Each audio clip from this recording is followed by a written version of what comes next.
You know what's weird?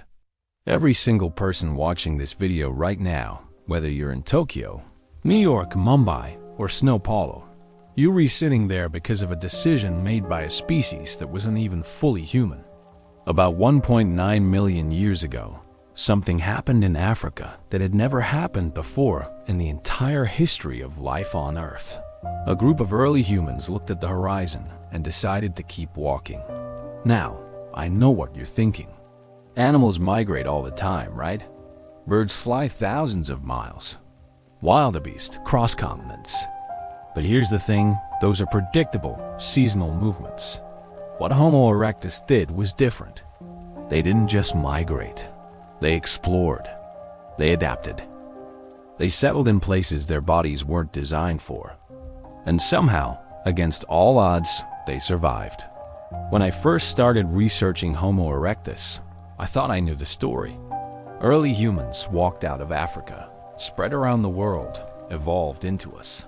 Simple, right? But the more I dug into the actual evidence, the fossils, the stone tools, the geological records, the more I realized this wasn't just a migration story. This was the story of the first true global explorers. And what they accomplished was so improbable, so difficult, that it took our species another 1.7 million years to even attempt something similar. Here's something that blew my mind. When Homo erectus left Africa, they had no maps, no compasses, no knowledge of what lay beyond the next valley. They had stone tools that were basically sharp rocks.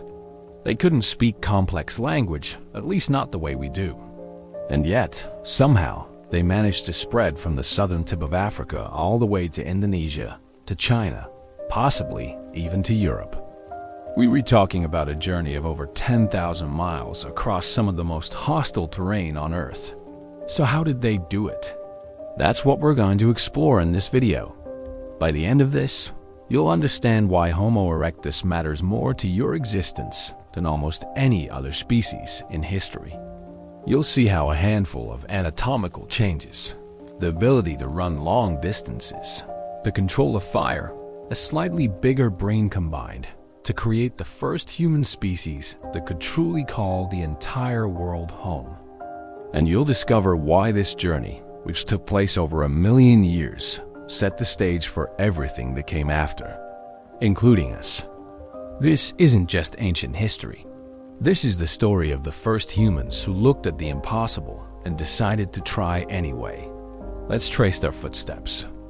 Chapter 1. African Dawn. So where do we actually start this story? Well, if you want to understand Homo erectus, you need to understand the Africa they came from. And I'm not talking about modern Africa. I'm talking about the East African Rift Valley, roughly 2 million years ago. A place so different from today that it might as well be an alien planet. Picture the landscape. The Rift Valley is splitting apart, literally tearing the continent in two. Volcanoes dot the horizon, occasionally erupting and blanketing the region in ash. The climate is shifting, oscillating between wet periods with lush forests and dry periods where grasslands stretch to the horizon. And in this chaotic, changing environment, evolution is happening fast. Before Homo erectus, there were other human species. Homo habilis, for instance, handy man, who lived in the same region a few 100,000 years earlier. They were small, probably around 4 feet tall, with relatively large brains for their body size. They made simple stone tools, which is impressive, but they never left Africa. They stayed in the trees, in the forests, in the familiar territory where their bodies made sense. Then something changed. Around 1.9 million years ago, a new species appears in the fossil record. At first, paleontologists thought they were just looking at a bigger, more robust version of Homo habilis. But as more fossils were discovered, it became clear this was something entirely different. The skeleton was taller. Some individuals reached nearly 6 feet. The legs were long and straight, built for walking and running long distances. The arms were shorter, no longer suited for climbing trees. The rib cage was barrel-shaped, allowing for efficient breathing during sustained activity. This was Homo erectus. And from their very first appearance, they looked like they were built to travel. Now, here's where it gets interesting. We have a nearly complete skeleton of a young Homo erectus individual, discovered in Kenya in 1984. Scientists call him the Turkana boy, and he's one of the most important fossils ever found. When researchers analyzed his skeleton, they realized something remarkable. This boy, who died around 1.5 million years ago at approximately 8 years old, already had the body proportions of a modern human. Long legs, short arms, a pelvis designed for upright walking. If you dressed him in modern clothes and put him in a classroom, he might not look completely out of place, at least from a distance. But there were differences. His skull was different, longer and lower, with a pronounced brow ridge and no chin. And they needed that intelligence because the Africa they lived in was not a forgiving place. Let me give you some context. 2 million years ago, East Africa was packed with predators. We're not talking about the lions and leopards you see on safari today.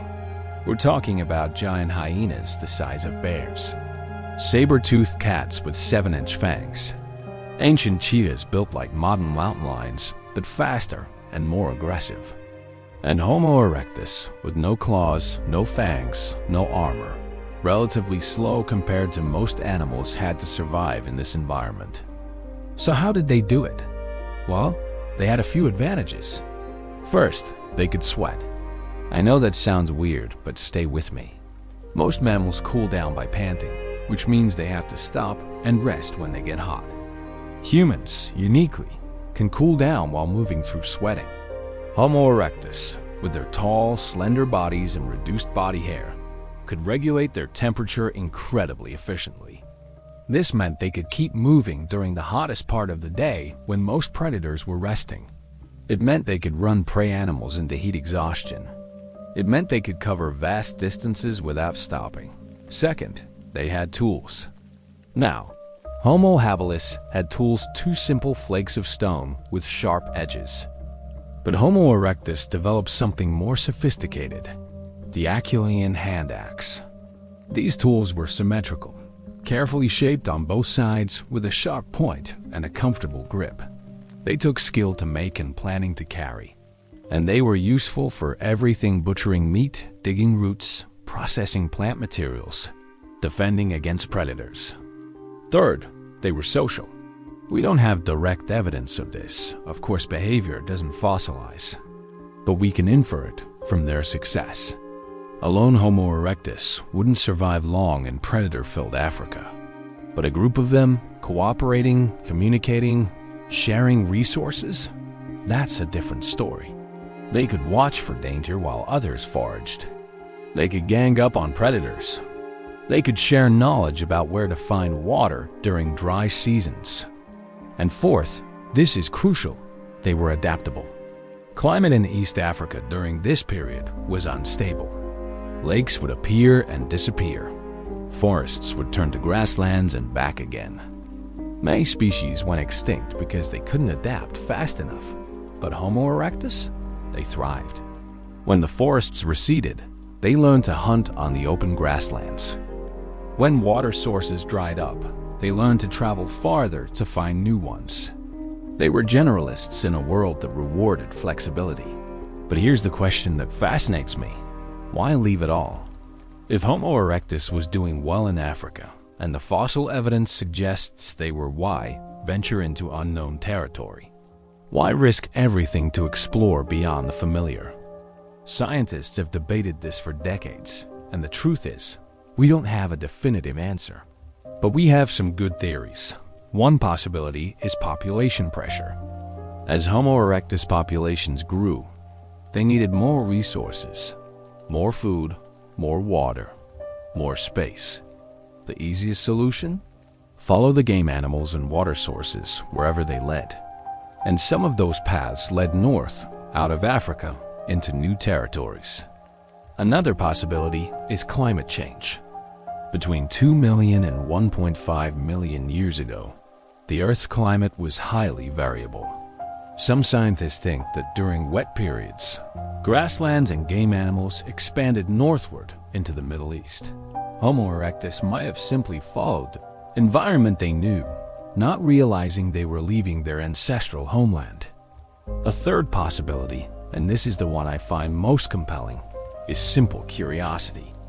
Homo erectus had a bigger brain than earlier species. Maybe, just maybe, they were curious about what lay beyond the horizon. Maybe some groups were just more exploratory by nature. Maybe a few individuals convinced their group to keep going, to see what was over the next ridge, across the next river valley. We'll probably never know for certain. What we do know is this: sometime around 1.9 to 1.8 million years ago, Homo erectus left Africa. And when they did, they changed the story of human evolution forever. The fossils tell us they moved through the Levant, modern-day Israel, and Jordan. We found stone tools there dating to 1.5 million years ago, identical to the Acheulean tools from Africa. From there, they spread east and north. Some groups moved into what's now Turkey and Georgia. Others headed east through the Arabian Peninsula toward Asia. And this is where the journey really begins.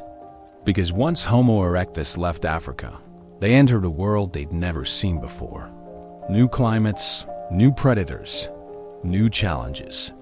Everything they knew about survival was about to be tested. Chapter 2. The Walker. Let's talk about something that seems obvious but is actually revolutionary. Walking.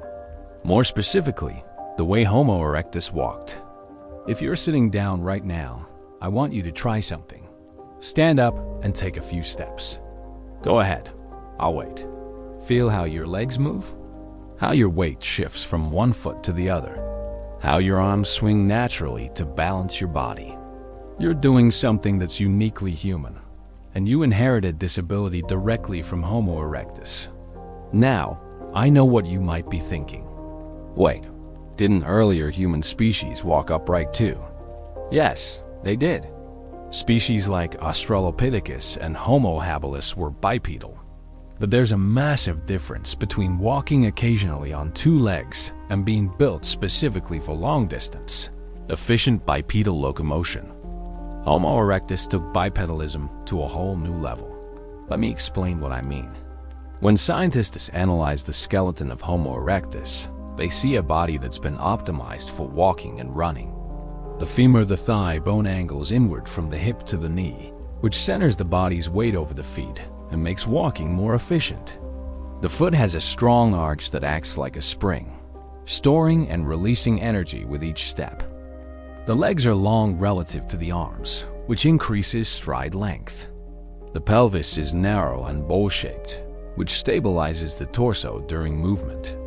All of these features mean one thing. Homo erectus could walk efficiently for hours, even days, without tiring. And this wasn't just useful, it was essential for survival. Here's why. In the African environment where Homo erectus evolved, food sources were scattered and unpredictable. Maybe there's a waterhole 5 miles to the north. Maybe there's a carcass to scavenge 10 miles to the east. Maybe the fruit trees are bearing fruit 20 miles to the south. To access these resources, you need to cover ground. Lots of ground. And you need to do it efficiently, conserving energy so you can still hunt or forage when you arrive. Homo erectus could do this better than any species before them. Studies of modern hunter-gatherers, who likely move through their environment in similar ways, show that they typically walk 6 to 12 miles per day. Some days, they might walk 15 or even 20 miles. Over a year, that's thousands of miles. Over a lifetime, tens of thousands. And Homo erectus was doing this nearly 2 million years ago. But walking isn't the only form of locomotion Homo erectus mastered. They could also run. And not just sprint, they could engage in endurance running, jogging for miles without stopping. This is where it gets really interesting. There is a hypothesis called persistence hunting that some scientists think explains a lot about human evolution. Here's how it works. On a hot African day, Homo erectus would identify a prey animal, let's say an antelope. They wouldn't try to outrun it in a sprint. That's impossible. Instead, they would jog after it at a steady pace. The antelope would sprint away, thinking it was safe. But a few minutes later, there are the humans again, still jogging toward it. The antelope sprints again, and again, and again. Eventually, the antelope overheats. Remember, most mammals cool down by panting, which requires them to stop moving. Humans cool down by sweating, which means they can keep moving. After hours of this relentless pursuit, the antelope collapses from heat exhaustion. The humans walk up and dispatch it with stone tools. Is this how Homo erectus actually hunted? We don't know for certain, but there are indigenous people in the Kalahari Desert who still hunt this way today, and they're incredibly successful at it. And anatomically, Homo erectus had all the same adaptations that make persistence hunting possible. The ability to sweat efficiently, long legs for covering ground, a spring-like arch in the foot to reduce energy expenditure. Walking and running weren't just about finding food though. They were also about exploration. And this is where we get to the heart of how Homo erectus managed to leave Africa and spread across the world. Think about it from their perspective. You're a member of a Homo erectus group living somewhere in East Africa. Your group has a home range and area you know well, where you understand the water sources, the food availability, the danger zones. Maybe that range is 50 square miles. Maybe it's 100. You know every landmark, every seasonal pattern. But now imagine the climate shifts. A drought hits and the water holes you rely on dry up. Or maybe your group's population has grown and there's not enough food to go around. What do? You expand your range. You walk a little farther each day, exploring new territory. Maybe you find a river valley you've never visited before. Maybe you follow a herd of animals into unfamiliar terrain. Little by little, your range expands. Now, here's the crucial part. Homo erectus didn't leave Africa in a single generation. This wasn't a conscious decision like, hey everyone, let's move to Asia. It was a gradual process that took thousands of years. Each generation might expand their range by just a few miles. But over hundreds of generations, those few miles add up. Scientists call this demic diffusion, a slow expansion of population across space. And it explains a lot about how Homo erectus could have spread from Africa to Asia without even realizing they were migrating. They were just doing what they always did, walking, exploring, looking for resources. But because they could walk farther and more efficiently than any earlier species, their range kept expanding. There's a fascinating study that modeled this process. Researchers used computer simulations to see how fast a population of Homo erectus could spread if they expanded their range by just 1 kilometer per year less than a mile. That sounds slow, right? But according to the simulation, at that pace, Homo erectus could have spread from East Africa to Southeast Asia in less than 20,000 years. That's incredibly fast in evolutionary terms.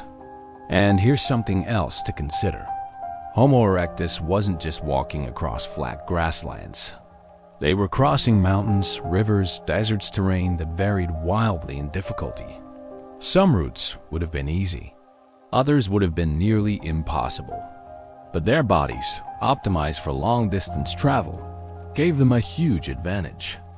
Let me give you a specific example. To get from Africa to Asia, Homo erectus had to cross the Sinai Peninsula. Now, today the Sinai is mostly desert. But 1.8 million years ago, during wetter climate periods, it would have been more hospitable grasslands, scattered trees, seasonal rivers. Still, it's not an easy journey. It's hundreds of miles of relatively open terrain with limited water sources. But if you can walk 20 miles a day, carrying simple tools and knowledge of how to find water and food, it's doable.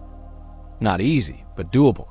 And once you're across the Sinai, you're in the Levant, modern-day Israel, Jordan, Lebanon. From there, You can follow river valleys north into Turkey, or east toward Mesopotamia, and eventually Iran. Every step of this journey, Homo erectus' unique walking ability made it possible. They weren't the smartest species on Earth. They weren't the strongest. But they could walk farther, more efficiently, than almost any other animal their size. And that, more than anything else, allowed them to colonize the world.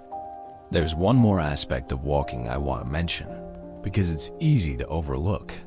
Energy efficiency. Walking is actually one of the most energy-efficient forms of locomotion for an animal our size.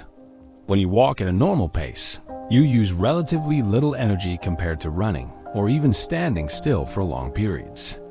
Homo erectus' body was so well designed for walking that they could travel long distances while consuming fewer calories than you might expect. This matters because in the ancient world, calories were precious. Every bit of food you found had to fuel not just your daily activities, but also your exploration, your tool-making, your survival. If walking required too much energy, Homo erectus wouldn't have been able to travel far. But because they were so efficient, they could afford to be exploratory. They could afford to walk a little farther each day, to see what was over the next hill, to follow a river to its source. And that's exactly what they did. Step by step, mile by mile, generation by generation, Homo erectus walked out of Africa and into the wider world. The journey was just beginning. Chapter 3. Gateway East. So Homo erectus is leaving Africa. They've crossed the Sinai Peninsula. They're in the Levant. Now what? This is where the story gets complicated, because we don't have a continuous trail of fossils showing exactly where they went and when. Fossils are rare, especially fossils of a species that existed over 1 million years ago. What we have instead are snapshots, individual sites scattered across Asia and Europe, where scientists have found bones or tools that tell us Homo erectus was here. And one of those sites completely changed our understanding of how fast Homo erectus spread. It's a place called Tbilisi, located in the country of Georgia, and the fossils found there are among the most important in all of human evolution. Let me set the scene. Georgia sits at the crossroads of Europe and Asia, in the Caucasus region between the Black Sea and the Caspian Sea. It's mountainous, with deep valleys and river gorges. In the early 1990s, archaeologists excavating beneath a medieval village called Tbilisi found something unexpected: stone tools. Then they found bones. Then they found skulls. By the time they were done, they discovered the remains of at least 5 Homo erectus individuals, along with hundreds of tools and animal bones. And here's the kicker. These fossils dated to 1.8 million years ago. When this date was first published, a lot of scientists didn't believe it. Why? Because it meant Homo erectus left Africa almost immediately after they evolved. There was no long period of development in Africa, no gradual adaptation before venturing out. They appeared in the fossil record around 1.9 million years ago, and by 1.8 million years ago, they were already in Georgia, thousands of miles away. That's incredibly fast. And it forced scientists to rethink the whole narrative of human migration. The Tbilisi fossils are fascinating for another reason. They show enormous variation. One individual has a brain size of only 600 cubic centimeters smaller than some earlier species. Another has a brain of 775 cubic centimeters. Some skulls are thick and robust. Others are more delicate. Some individuals were probably close to 6 feet tall. Others were much shorter. At first, some scientists argued these must be different species. But the more researchers studied them, the more they realized this is just natural variation within a single species. And that tells us something important. Homo erectus was variable. There wasn't one typical Homo erectus body type. There was a range. And that variation probably helped them adapt to different environments. But back to the location. Why is Tbilisi so significant beyond its age? because it tells us about the route Homo erectus took out of Africa. Look at a map. If you're leaving Africa and heading toward Asia, you have a few options. You can go through the Sinai Peninsula into the Levant, then north through modern Turkey and into the Caucasus. That's the route that leads to Tbilisi. Or you can go east through Arabia, skirting the Persian Gulf and heading toward Iran, Pakistan, and eventually India. Or you could even cross the Red Sea at its narrowest point, though there's debate about whether that was possible during this time period.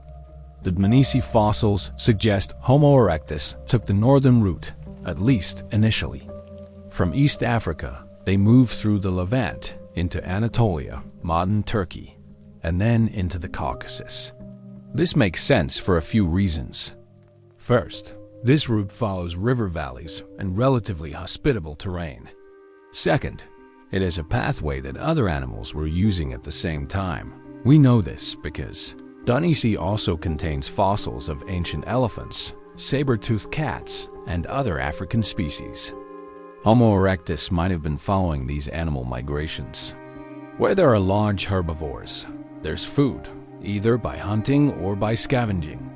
Where there are predators, there are carcasses to scavenge. Following the animals would have been a logical strategy. The environment at Tbilisi 1.8 million years ago was different from today. It was cooler, more temperate, with a mix of open woodlands and grasslands. There were rivers providing water. There was game to hunt. In many ways, it would have been familiar to Homo erectus coming from Africa, not identical, but similar enough that their existing survival strategies would work. But here's something I find really interesting. The stone tools at Tbilisi are simple. They're not the sophisticated Acheulean hand axes we see in Africa. They're more primitive, simple flakes and choppers. Some scientists think this means the Homo erectus population that reached Tbilisi left Africa before the Acheulean technology became widespread. Others think they simply made do with simpler tools because the raw materials at Tbilisi weren't ideal for making hand axes. Either way, it tells us something important. Homo erectus could survive with relatively simple technology. They didn't need the best tools to succeed. They needed intelligence, cooperation, and adaptability. And they had all three. From Georgia, where did Homo erectus go next? The fossil record gets murky here. We have sites in Java, Indonesia, dating to around 1.5 million years ago. We have sites in China dating to 1.7 million years ago, or possibly earlier. We have scattered tools and fragments across the Middle East and Central Asia. This suggests Homo erectus spread in multiple directions. Some groups stayed in the Caucasus or moved into Europe. Others headed east, crossing what's now Iran, Afghanistan, Pakistan. Still others might have taken the southern route through Arabia. Let me focus on the eastern route, because that's where some of the most dramatic discoveries have been made. Imagine you're part of a Homo erectus group that's made it to the Caucasus. You've been traveling for generations, though of course, you don't think of it that way. You just know your group moves to find food and water, and you keep going. Now you're heading east. The landscape is changing. You're moving through increasingly arid environments. The edges of deserts, dry plateaus. Water is scarcer. The animals are different from the ones you knew in Africa. The plants are different. Even the seasons are different: colder winters, hotter summers. But you adapt. You learn which plants are edible. You learn the habits of the local game animals. You learn where to find water even in the dry season, by digging in riverbeds, by following animal tracks, by watching where birds congregate. And you keep walking. Over thousands of years, Homo erectus populations expand across Asia. Some follow the great river systems, the Tigris and Euphrates, the Indus, eventually the Yellow River and Yangtze in China. Rivers provide water, food, and a natural pathway through otherwise difficult terrain. Others stick to the coasts. There's growing evidence that some Homo erectus populations became specialized coastal foragers, living near oceans or large lakes, eating fish and shellfish, and whatever else they could find in the intertidal zones. The key point is this: Homo erectus was flexible. They didn't have one single strategy for survival. They adapted to local conditions. And because they could walk efficiently, they could keep exploring, keep expanding, keep finding new niches to exploit. By 1.5 million years ago, maybe earlier, Homo erectus had reached Southeast Asia. We know this from fossils found on the island of Java in Indonesia. And that raises a whole new question. How did they get to an island? We'll come back to that question. For now, what matters is this. Within a few 100,000 years of leaving Africa, Homo erectus had spread across an enormous geographic range. From Georgia to China to Indonesia, they were establishing populations in diverse environments. And they were doing it without language as we know it, without agriculture, without any of the technological advantages we take for granted. They had stone tools, fire, which we'll talk about soon, cooperation, and the ability to walk farther than any species before them. The gateway east was open, and Homo erectus walked through it. Chapter 4. Fire Discovery. Let's talk about fire.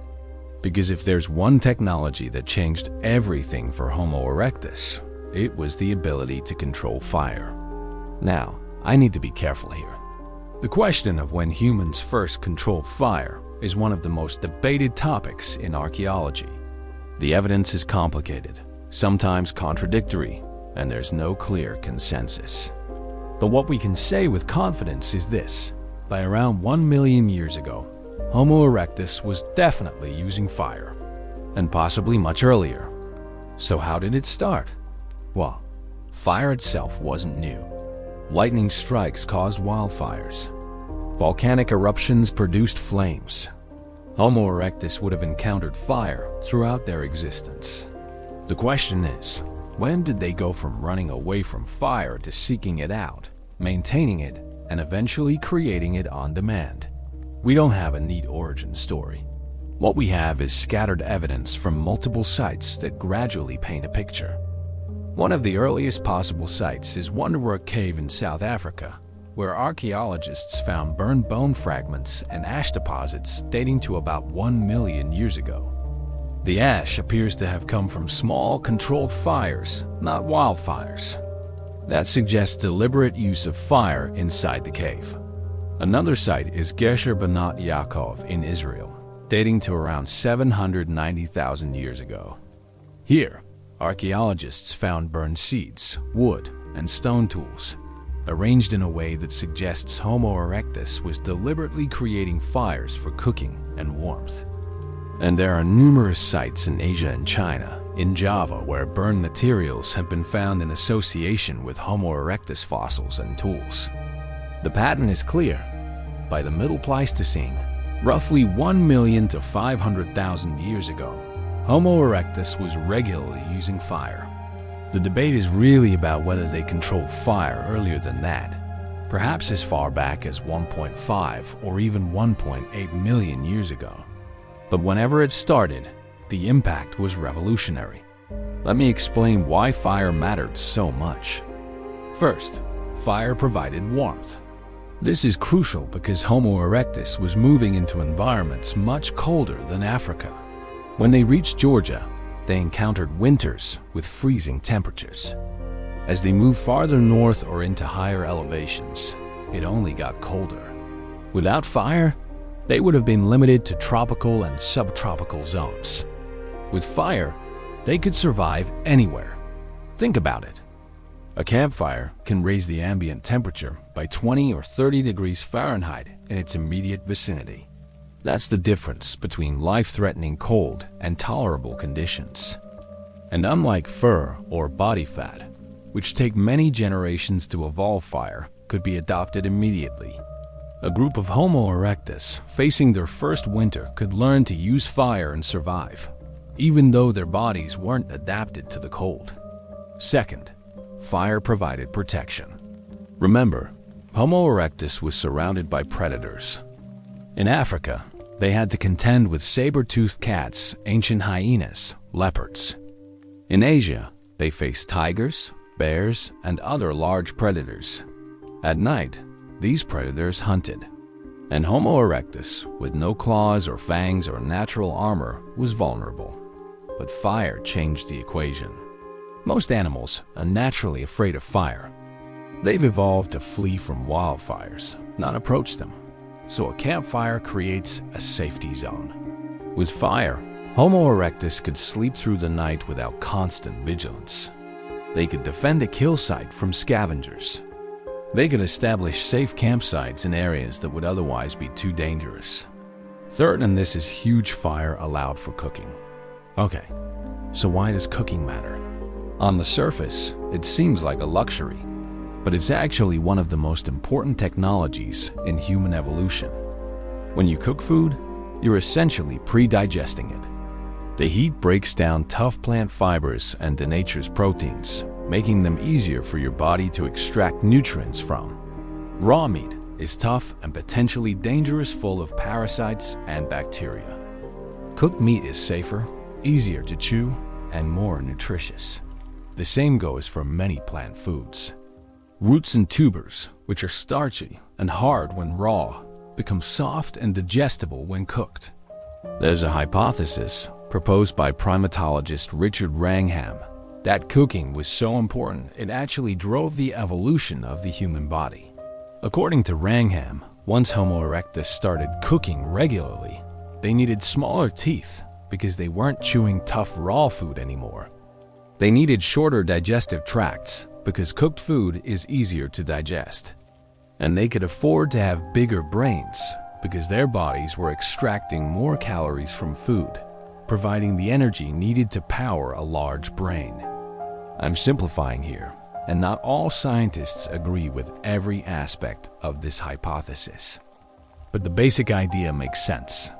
Cooking increased the efficiency of calorie extraction, which provided more energy, which allowed for various evolutionary changes. But fire wasn't just about calories. It also had social implications. Think about a campfire. It's a gathering place. In the evening, when it's dark and cold, everyone clusters around the fire for warmth and light. This creates a natural social setting. You're sitting together, eating together, watching the flames together. Some anthropologists think this is where complex social behaviors and maybe even language started to develop. Around the fire, you have time to interact without the immediate pressure of finding food or avoiding predators. You can pay attention to social dynamics. You can learn from each other. If you have the cognitive capacity for teaching, and there's evidence Homo erectus did, the campfire is the perfect classroom. Fire also enabled longer days. Without fire, once the sun sets, you're done. You can't see your work on tools or process food. You're vulnerable to predators. But with fire, you have light. You can extend your productive hours. You can work on tasks that require good visibility. This might seem minor, but over time, those extra hours add up. Now, here's a question that fascinates me. How did Homo erectus first learn to control fire? We'll probably never know for certain, but we can speculate. Maybe it started with opportunistic use. A wildfire sweeps through, and afterward, there are still smoldering embers. Someone notices that these embers can be kept alive by adding dry grass or wood. They discover that a burning branch can be carried to a new location. Slowly, through trial and error, they learn how to maintain a fire. Eventually, they learn how to create fire. The earliest methods would have been challenging. Striking certain types of rock together can create sparks. Rapidly spinning a wooden stick against a soft wood base with dry tinder can create enough friction to ignite a fire. These techniques require skill and patience, but they work. There's no evidence Homo erectus was carrying around fire-starting kits 2 million years ago. That level of sophistication probably came later. But even just knowing how to keep a fire alive once you have it, that's transformative. And here's something worth considering. Once one group of Homo erectus learned to control fire, that knowledge would spread. Maybe not quickly, but eventually. Groups interact. Individuals move between groups. Knowledge diffuses. Over thousands of years, fire use could have spread from a single innovation to become widespread across Homo erectus populations. The archaeological evidence supports this. The early sites where we find fire use are scattered across Africa and Asia. By 500,000 years ago, fire use seems to be universal among Homo erectus populations. It had become an essential part of their survival toolkit. So let's recap. Fire gave Homo erectus warmth, allowing them to survive in cold climates. It gave them protection from predators. It gave them the ability to cook food, increasing calorie extraction and possibly driving physiological changes. It gave them extended daylight hours and a focal point for social interaction. In short, fire made Homo erectus more human. It wasn't just a tool, it was a technology that reshaped their biology, their behavior, and their relationship with the environment. And it was one more reason they could spread across the world and thrive in places no previous species had reached. Chapter 5. Tool Revolution. Let's shift gears and talk about tools. Because while fire was crucial, it was Homo erectus's approach to tool-making that really set them apart. I mentioned earlier that Homo erectus made Acheulean hand axes. These are teardrop-shaped tools, symmetrical, carefully crafted on both sides to create a sharp edge. They're beautiful objects, honestly. When you hold a well-made hand axe, you can feel the thought and skill that went into it. But what's really interesting about these tools isn't just that they were effective. It's that they barely changed over more than 1,000,000 years. Think about that. Homo erectus started making Acheulean hand axes around 1.7 million years ago in Africa. And they were still making essentially the same design 300,000 years ago. For comparison, modern humans went from the first stone tools to smartphones in just 300,000 years. We're constantly innovating, constantly changing our technology. Homo erectus? They found a design that worked and stuck with it. Some scientists see this as evidence of limited intelligence and inability to innovate beyond a certain point. But I think that's the wrong way to look at it. The Acheulean hand axe persisted for so long precisely because it was an incredibly versatile, effective tool. It didn't need to change because it worked brilliantly for almost everything Homo erectus needed to do. Let me explain what I mean. A hand axe isn't a specialized tool. It's a multi-purpose implement. You can use it to butcher animals, cutting through hide, separating meat from bone, breaking open bones to access marrow. You can use it to dig for roots and tubers. You can use it to chop wood. You can use it as a weapon if necessary. You can even use the flakes that come off during its manufacture as smaller cutting tools. In other words, if you're a mobile population covering vast distances, carrying minimal equipment, a hand axe is exactly what you need. One tool, endless applications. But here's where it gets interesting. Not all Homo erectus populations used hand axes. Remember Denisci? Those Homo erectus individuals were using much simpler tools, just basic flakes and choppers. The same is true for many early sites in Asia. Some researchers think this means different populations of Homo erectus had different technological traditions, passed down through generations like cultural knowledge. This is significant because it suggests something important about Homo erectus cognition. They could learn from each other. They could transmit information across generations. They could maintain traditions. Think about what that requires. To teach someone how to make a hand axe, you need to demonstrate the process. You need to show them how to select the right type of stone fine-grained rock that fractures predictably, like flint or obsidian. You need to show them how to strike the stone at the right angle with the right force to remove flakes. You need to show them how to gradually shape the tool, working both sides symmetrically. This isn't something you can learn by accident. It requires observation, practice, and feedback. And the fact that Homo erectus could do this, could pass complex skills from one generation to the next, tells us their brains were capable of sophisticated social learning. But tools weren't static. Even though the basic hand axe design remained constant, there was variation and experimentation. Some hand axes were large and heavy, maybe used for heavy-duty butchering. Others were small and delicate, perhaps for more precise work. Some were made with incredible skill, perfectly symmetrical and beautifully crafted. Others were more crude, functional but not elegant. And over time, Homo erectus did develop new technologies.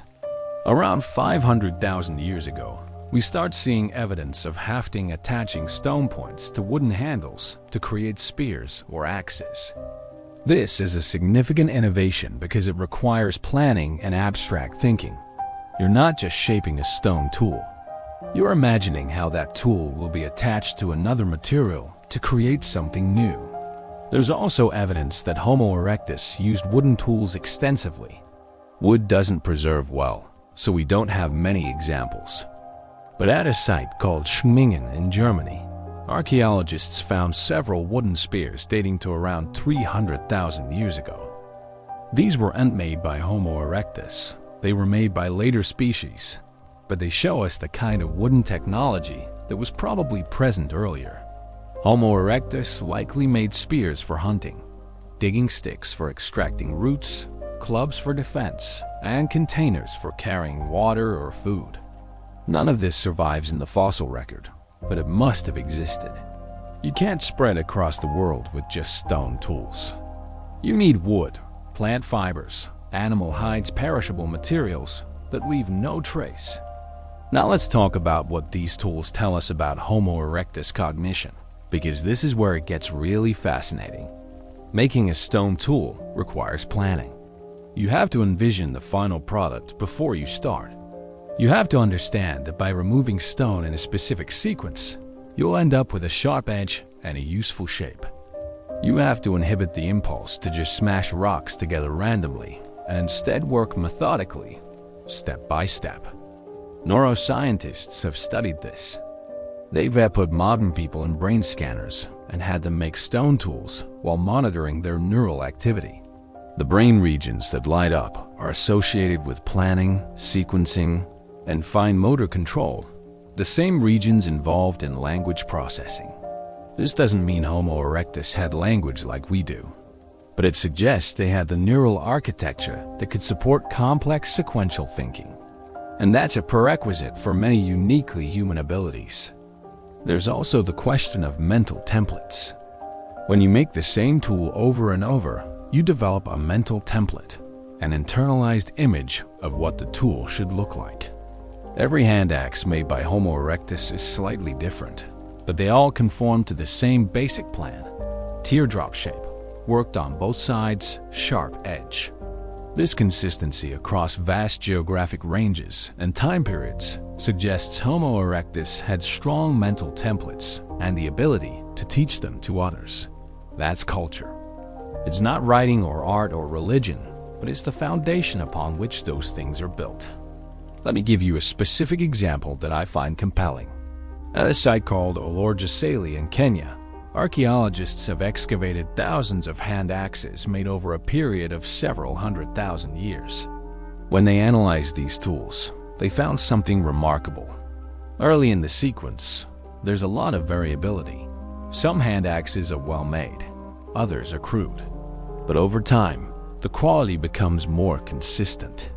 The hand axes become more standardized, more carefully crafted. What does this mean? Probably that tool-making skill was improving as knowledge accumulated and teaching methods became more effective. The earliest hand axes were made by individuals figuring things out through trial and error. Later hand axes were made by individuals who'd been taught by skilled toolmakers who had themselves been taught by previous generations. Knowledge was accumulating. This is cumulative culture, the ability to build on the innovations of previous generations. It's one of the defining characteristics of humanity. And while Homo erectus didn't have cumulative culture to the degree modern humans do, they had the beginnings of it. Now, I want to address something that might seem contradictory. If Homo erectus was so skilled at tool-making, why didn't their technology evolve faster? Why did the hand axe persist for over 1 million years without significant changes? One answer is that they simply didn't need more advanced tools. The hand axe worked for everything they encountered. Another answer is that innovation requires population density and social interaction. When populations are small and scattered, new ideas are less likely to spread. When groups are isolated, they maintain traditions rather than experimenting with new approaches. A third answer, and this is speculative, is that Homo erectus might have lacked some cognitive ability that modern humans possess. Maybe they were less creative, less prone to experimentation. Or maybe they were equally creative, but lacked the language skills necessary to communicate complex new ideas. We don't know. What we do know is that Homo erectus was smart enough to make sophisticated tools, to teach those skills to others, and to maintain technological traditions across vast distances and time periods. That's impressive in its own right. And here's one final thought about tools. They weren't just practical objects. There's some evidence that Homo erectus cared about aesthetics. Some hand axes are far more symmetrical and carefully crafted than necessary for purely functional purposes. They're beautiful. Was this intentional? Did Homo erectus appreciate symmetry and beauty? There's a famous hand axe from India, found in a site called Izampur, that's made from quartzite and is almost perfectly symmetrical. It's been called one of the most beautiful stone tools ever found. Did the maker take pride in their work? Did they care about creating something visually appealing? We can't answer that definitively, but the possibility is tantalizing.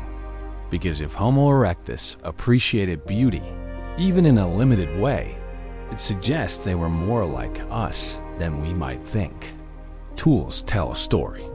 They tell us about planning and intelligence and teaching and culture. They tell us that Homo erectus was capable of complex thought and careful work.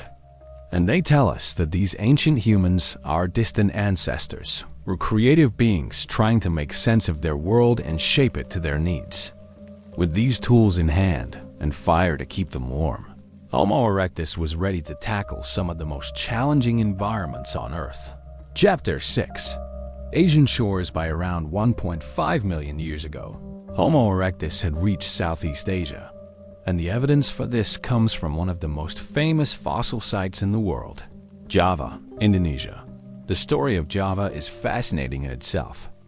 In the 1890s, a Dutch anatomist named Eugene Dubois was obsessed with finding the missing link between apes and humans. He convinced the Dutch colonial government to send him to Indonesia, and he began searching for fossils. In 1891, on the banks of the Solo River in Java, he found a skullcap. A year later, he found a femur about 50 feet away. Dubois believed he'd found the transitional form between apes and humans. He called it Pithecanthropus erectus, upright ape man. Today, we know it as Homo erectus, and it's not a transitional form but a distinct species. But Dubois was right about one thing. This was ancient, and it was important. Since Dubois's time, dozens of Homo erectus fossils have been found in Java. The most famous is probably Java Man, though that's really a collection of different individuals found at various sites. Some of these fossils date to 1.5 million years ago. Others are much younger, as recent as 100,000 years ago, or possibly even later. That's a remarkable span of time. Homo erectus lived in Java for over 1 million years, possibly closer to 1.5 million years. Think about that. Modern Homo sapiens has only existed for about 300,000 years. Homo erectus occupied Java 5 times longer than our species has existed. But here's the question that has puzzled scientists for decades. How did they get there? Java is an island. It's not connected to mainland Asia, at least not today. So how did Homo erectus, who had no boats as far as we know, managed to reach an island? The answer has to do with sea levels. During the Pleistocene epoch, the time period when Homo erectus existed, the Earth went through repeated ice ages. When ice ages occurred, vast amounts of water were locked up in glaciers and ice sheets. This caused global sea levels to drop, sometimes by as much as 400 feet. When sea levels dropped, land bridges appeared. Shallow seas became exposed land, and the islands of Southeast Asia, Java, Sumatra, Borneo, became connected to the mainland. The entire region, called Sundaland by geologists, became a vast peninsula extending from mainland Asia. So Homo erectus didn't need boats.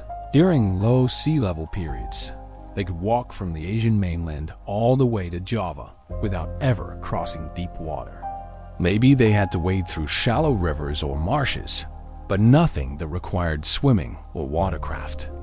This makes sense, and it explains how Homo erectus could have reached not just Java but other parts of island Southeast Asia as well. But wait, it gets more complicated. Because while Java has well-dated Homo erectus fossils going back 1.5 million years, there are sites on the island of Flores, another Indonesian island, where researchers have found stone tools that might date to 1 million years ago or even earlier. And Flores was never connected to the mainland, even during the lowest sea levels. To reach Flores, you'd have to cross at least one deep water channel, possibly several. This has led some scientists to speculate that Homo erectus might have used simple watercraft rafts made of logs, maybe, or bundles of bamboo. They wouldn't need to be sophisticated. Just something buoyant enough to cross a few miles of water, perhaps by accident as much as by intention. Is this possible? But we also know that by 50,000 years ago, modern humans were definitely using boats. They reached Australia, which required crossing significant water barriers. So the capability for simple water travel existed in the human lineage. Whether it existed as far back as Homo erectus is an open question. Let's set aside the question of how they arrived and focus on what life was like for Homo erectus in Southeast Asia. The environment was tropical hot, humid, with dense rainforests and monsoon seasons. This was very different from the African savanna or the temperate woodlands of the Levant. New plants, new animals, new challenges. One of the biggest challenges would have been disease. Tropical environments are rife with parasites and pathogens, malaria, dysentery, various bacterial and viral infections. Homo erectus, arriving from drier climates, would have had no immunity to these diseases. It's likely that early populations suffered significant mortality as they adapted, but they did adapt.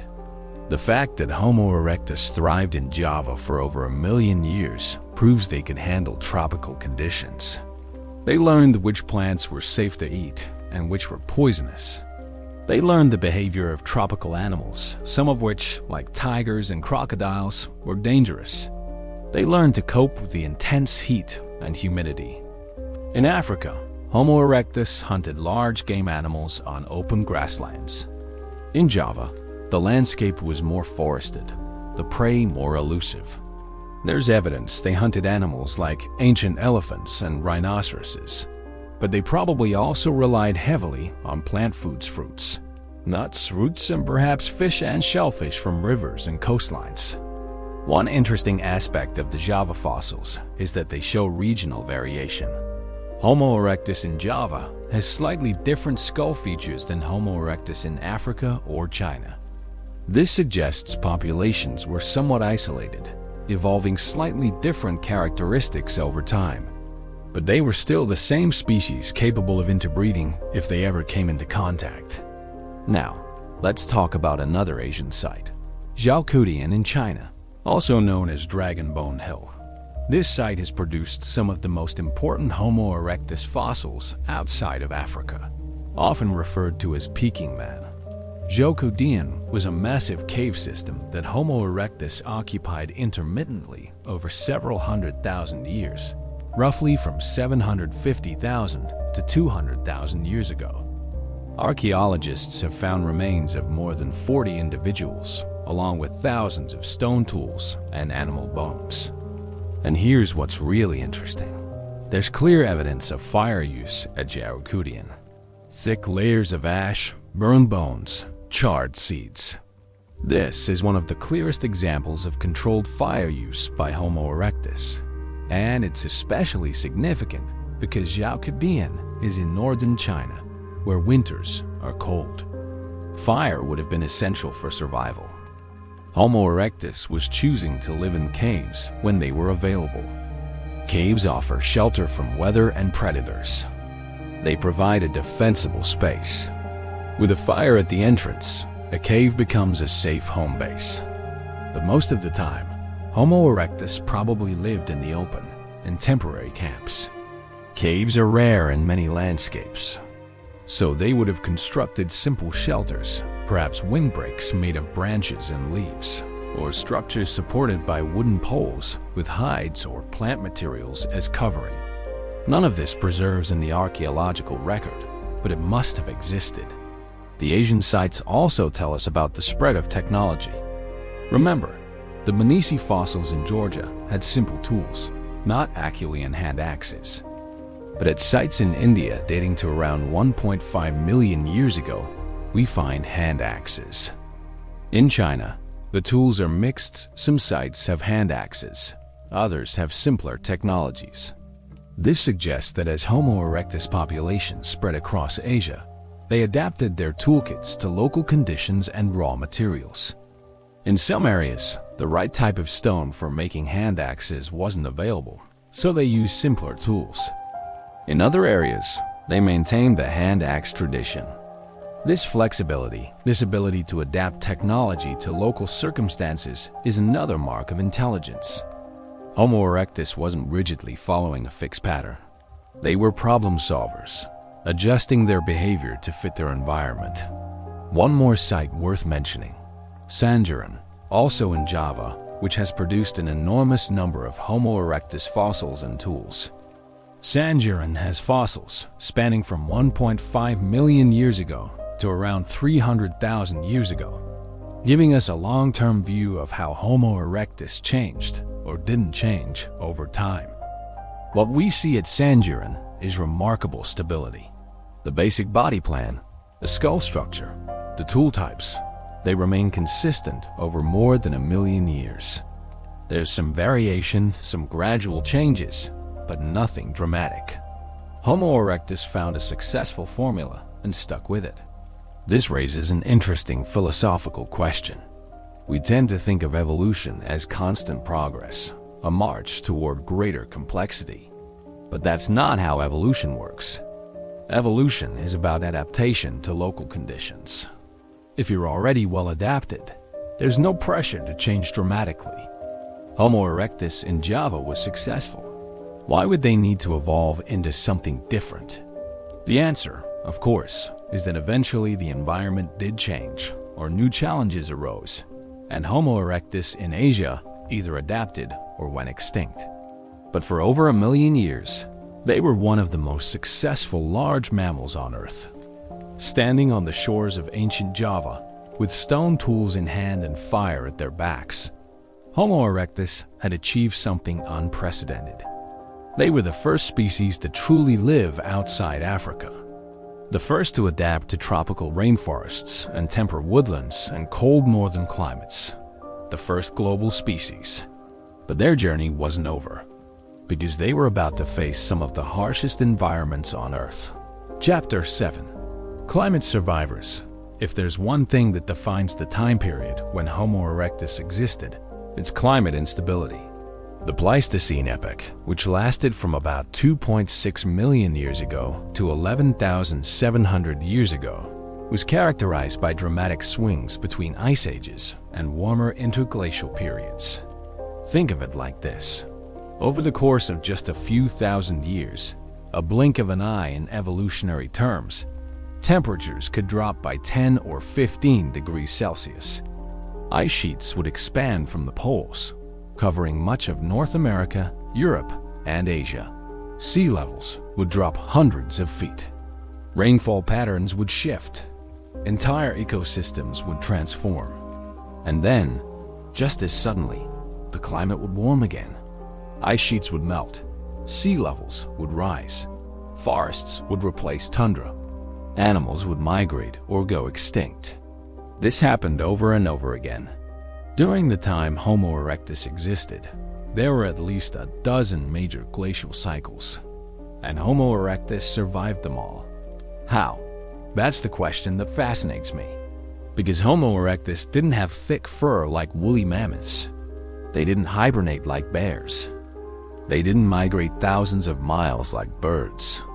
They were tropical animals by origin, with bodies adapted for the African savanna. And yet they managed to survive in environments that would have killed them without the right adaptations. The answer, I think, comes down to three things: behavior, technology, and flexibility. Let's start with behavior. When the climate changed, Homo erectus populations had options. They could move.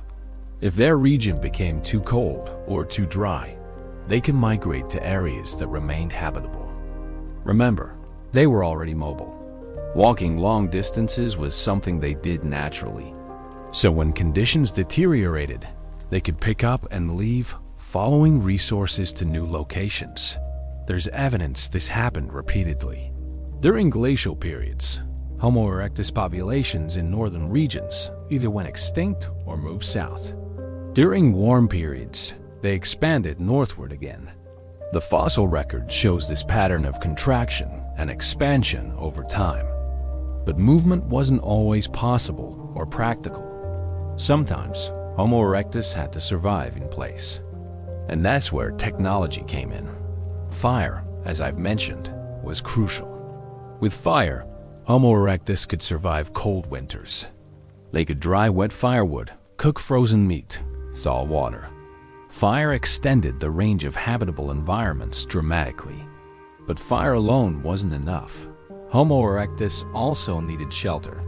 In cold climates, they would have sought out caves when available. But caves are rare, so they must have also built structures. We don't have direct evidence of this wooden and plant. Structures do and preserve, but it is the only logical explanation. Simple windbreaks, lean-tos, maybe even more substantial huts made from branches, animal hides, and grasses. Clothing is another possibility. Did Homo erectus wear animal skins for warmth? We don't know. There's no direct evidence because clothing made from organic materials doesn't fossilize, but it makes sense. If you're reliving in a cold environment and you have the intelligence to use fire and make tools, why wouldn't you also use animal hides to keep warm? Some anthropologists are skeptical. They point out that sewing needles, which would be necessary for making fitted clothing, don't appear in the archaeological record until much later, with modern humans. Homo erectus might have simply draped animal skins over their shoulders or wrapped them around their bodies, which would provide some warmth, but not as much as tailored clothing. Either way, clothing or no clothing, Homo erectus found ways to cope with the cold. Now let's talk about food. During glacial periods, the environment changed dramatically. In temperate regions, forests gave way to open tundra or steppe grasslands. Many plant species went extinct or retreated to warmer refuges. Animal populations shifted. For a species that relied on hunting and gathering, this was challenging. The foods you knew, the plants you could eat, the animals you hunted, suddenly they weren't there anymore. You had to adapt. Homo erectus did this by being dietary generalists. They didn't specialize in one type of food. They ate whatever was available. Large game animals, small animals, birds, fish, shellfish, insects, roots, tubers, fruits, nuts, seeds. This flexibility was key to their survival. There is an interesting study that looked at the diet of Homo erectus based on tooth wear and isotopic analysis of bones. The results showed enormous dietary variation across different populations and time periods. Some groups ate mostly meat. Others ate mostly plants. Some had a balanced diet of both. This variation reflects adaptation to local conditions. During harsh glacial periods, when plant foods were scarce, Homo erectus probably relied more heavily on hunting and scavenging. During warmer interglacials, plant foods would have been more abundant, and they could afford to be more selective about what they ate. This brings me to the third factor: flexibility. Homo erectus wasn't bound by rigid instincts. They could learn new behaviors, adapt to new circumstances, innovate when necessary. This cognitive flexibility was perhaps their greatest asset. Let me give you a specific example. At a site called Boxgrove in England, dating to around 500,000 years ago, archaeologists found evidence of Homo erectus, or possibly a closely related species, butchering a horse. The bones show cut marks from stone tools, and the pattern of marks suggests systematic, efficient butchery, removing meat, accessing marrow, extracting every possible calorie. But here's the interesting part. The horse wasn't killed by Homo erectus. It was killed by a predator, probably a large cat. Homo erectus scavenged the carcass after the predator had taken its fill, and they did so quickly before other scavengers arrived. This tells us several things. First, Homo erectus was willing to scavenge when hunting wasn't possible. Second, they were skilled at recognizing opportunities and acting on them quickly. Third, they could compete with other scavengers, hyenas, vultures, for access to meat. In a harsh glacial environment, this kind of opportunistic behavior would have been essential. You can't afford to be picky. You take what's available. Now, I want to talk about one of the most extreme examples of Homo erectus survival: their presence in northern China during glacial periods. Northern China, during ice ages, was brutal. Winters were long and bitterly cold, with temperatures well below freezing. Summers were short. Plant foods were scarce. Large game animals like woolly rhinoceros and mammoths were present, but they were difficult and dangerous to hunt. And yet, Homo erectus was there. We have fossils from sites like Chalcodian proving it. How did they survive? The answer, almost certainly, is fire and cooperation. A group of Homo erectus huddled around a fire in a cave could survive the winter by relying on stored food-dried meat, smoked fish, preserved plant materials. They could use the cold itself as a natural refrigerator, storing kills outside the cave entrance where they'd freeze and remain preserved. They probably also used controlled burns to drive game animals. In open grasslands, you can set fire to dry grass and create a wall of flame that drives animals toward waiting hunters. This technique requires coordination and planning, but it's incredibly effective. And here's something else to consider: social bonds. In harsh environments, cooperation becomes even more important. You need others to help hunt large animals. You need people to watch children while you forage. You need someone to tend the fire, to stand guard, to share food during lean times. Homo erectus, I believe, had strong social structures. We can't prove this directly, but everything about their success suggests it. Isolated individuals wouldn't survive in glacial Europe or northern China. Groups would. There's one more aspect of climate survival I want to mention: regional extinction and repopulation. Just because Homo erectus as a species survived glacial periods doesn't mean every population did.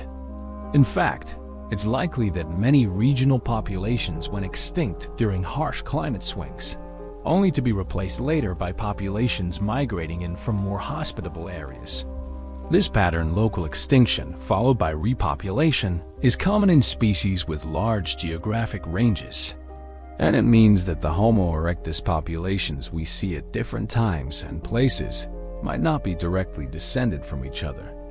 There might have been multiple waves of expansion and contraction. The fossil record supports this.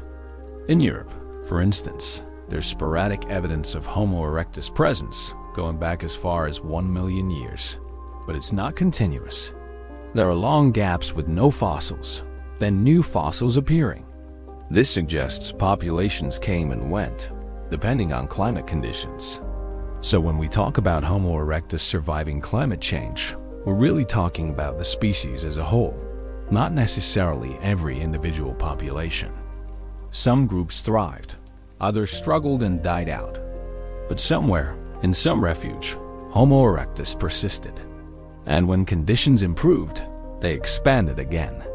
This resilience, this ability to survive repeated catastrophic climate shifts, is what allowed Homo erectus to last for nearly 2 million years. For comparison, modern humans have only been around for about 300,000 years. Homo erectus was 6 times more enduring. Of course, eventually, Homo erectus did go extinct. The last known fossils date to between 100,000 and 50,000 years ago, depending on the region.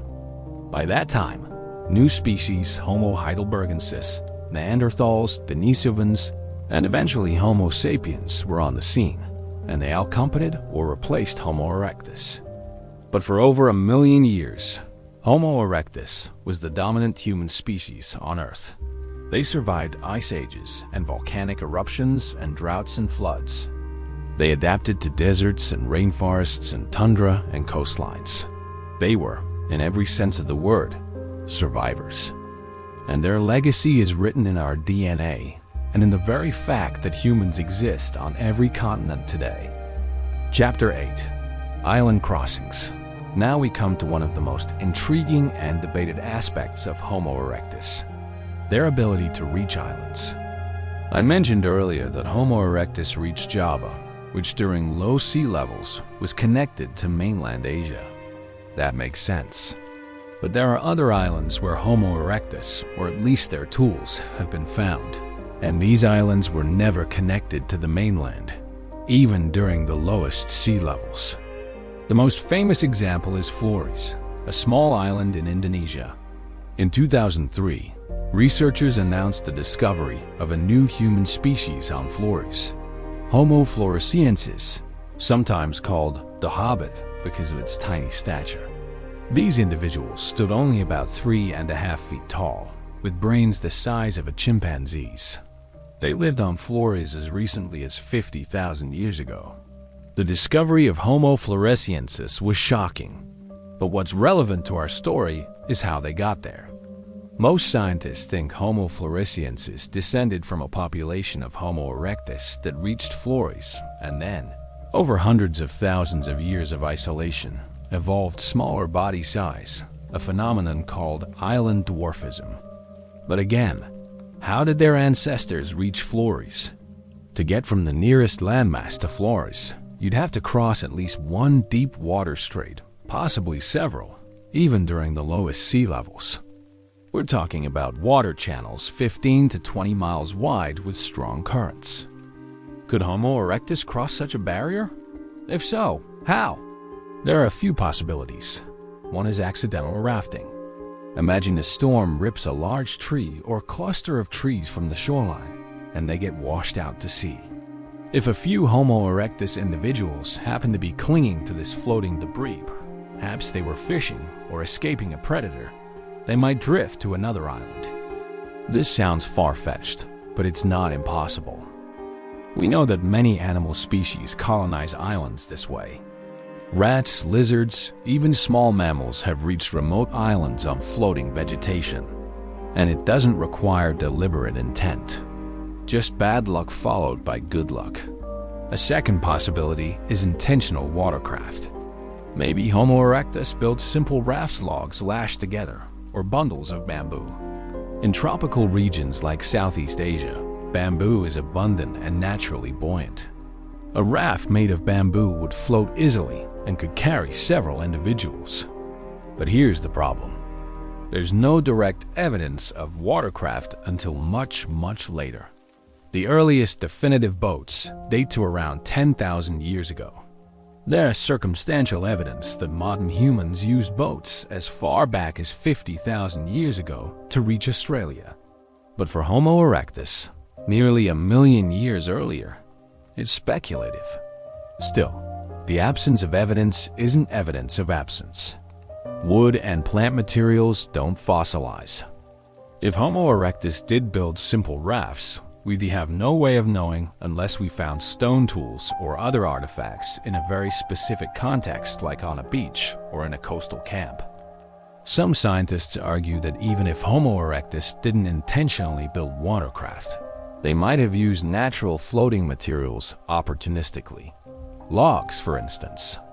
If you need to cross a river or a narrow channel, you might cling to a floating log and kick your way across. This doesn't require advanced technology, just awareness that logs float and some courage. And here is an interesting point. If even one small group of Homo erectus successfully crossed to an island, that's all it takes to establish a population. Humans are adaptable. A founding population of just a few dozen individuals could potentially survive and reproduce, especially if the island had no large predators and abundant resources. This brings us to another island, Crete in the Mediterranean. Recent archaeological work has uncovered stone tools on Crete that might date to as far back as 700,000 years ago. If that date is correct, and it is still debated, it means Homo erectus, or a related species, reached Crete at a time when it was definitely an island, separated from mainland Greece by miles of open water. Again, how? The Mediterranean has strong currents and no natural land bridges during the relevant time period. Reaching Crete would have required crossing significant stretches of water, likely deliberately. Some researchers are skeptical of the Crete findings, arguing that the tools might be more recent than claimed, or that the dating methods are unreliable. But if the evidence holds up, it suggests something remarkable: that Homo erectus or their close relatives had at least rudimentary seafaring abilities. I don't want to overstate this. We're not talking about ocean voyages or advanced navigation. But the ability to cross even short stretches of open water would represent a significant cognitive and technological leap. It means planning, understanding risk, and perhaps cooperating to build some kind of watercraft. Let's consider what this would require cognitively.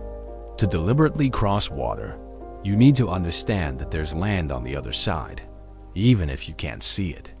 You need to believe that the risk is worth taking. You need to plan for the journey, perhaps bringing food and water. You need to coordinate with others if you're traveling as a group. These are all fairly advanced cognitive skills, not beyond what we think Homo erectus was capable of, but certainly at the upper end of their abilities. Now, I want to be balanced here. Most scientists don't think Homo erectus was routinely building boats and sailing around. The evidence is just too thin. But the possibility that they occasionally crossed water, whether by accident or by using simple rafts or floating logs, can't be dismissed. And even if we're skeptical about intentional seafaring, the fact remains: Homo erectus reached islands that seem, by all geological evidence, to have been isolated. Either our understanding of past sea levels is incomplete, or Homo erectus was more capable than we've traditionally given them credit for. There's one more island worth mentioning: Socotra, a small island off the coast of Yemen in the Indian Ocean. Stone tools similar to those made by Homo erectus have been found there, though the dating is uncertain. Socotra has been isolated for millions of years, so if Homo erectus really did reach it, they must have crossed open water. But the evidence is weak, and many archaeologists think the tools were brought to the island much later by modern humans. Still, it's an intriguing possibility. What does all this mean for our understanding of Homo erectus? I think it tells us that we should be cautious about underestimating them. For a long time, scientists assumed that ancient humans were incapable of complex behaviors like seafaring. Only modern Homo sapiens, with our big brains and advanced language, could build boats and navigate oceans. But as evidence accumulates, that assumption is being challenged. Maybe Homo erectus did have rudimentary seafaring abilities. Maybe they were more cognitively sophisticated than we thought. Or maybe they just got lucky a few times. and those lucky accidents allowed them to colonize new islands. Either way, the story of Homo erectus and islands reminds us of something important. Absence of evidence is not evidence of absence. Just because we haven't found a fossilized Homo erectus raft doesn't mean they didn't exist. Just because a behavior seems beyond their capabilities doesn't mean they didn't do it. Homo erectus surprises us repeatedly, and I suspect there are more surprises waiting to be discovered. Chapter 9. Social bonds. Let's shift from geography and technology to something more abstract but equally important: social behavior. Because Homo erectus didn't survive for nearly 2 million years just by being good walkers with sharp tools. They survived because they cooperated. They formed groups, they shared resources, they looked out for each other. The problem is, social behavior doesn't fossilize. We can't dig up evidence of friendship or cooperation the way we can dig up bones and tools. So how do we know anything about Homo erectus' social life? We have to infer it from indirect evidence and by comparing them to modern humans and other primates. Let's start with group size.